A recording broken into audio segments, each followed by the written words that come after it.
Il y avait une attente principale, c'est de savoir comment un individu peut être, qu'on nous explique comment un individu peut être, se présenter devant une gendarmerie, être en détresse et aucun secours ne lui est porté. Nous essayons simplement de savoir comment s'est déroulée cette scène-là, pourquoi les secours n'ont pas été activés, pourquoi quand il criait, parce que on l'a dit, la jeune fille l'a dit, qu'il a crié au secours, on veut m'assassiner.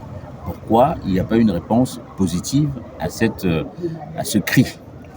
Donc les témoignages ont dit ce qu'il y avait à dire. Par rapport à cet aspect, aujourd'hui, nous ne sommes pas vraiment, nous restons sur notre faim, mais nous savons quand même de manière globale, ça il faut le dire, que ça évolue. Maître, s'agissant de l'évolution, est-ce que vous avez noté quand même des points de convergence et de constance entre les différents témoignages qui permettent davantage d'asseoir l'accusation, notamment celle du ministère public? Oui, nous sommes d'ailleurs très satisfaits par rapport à cela.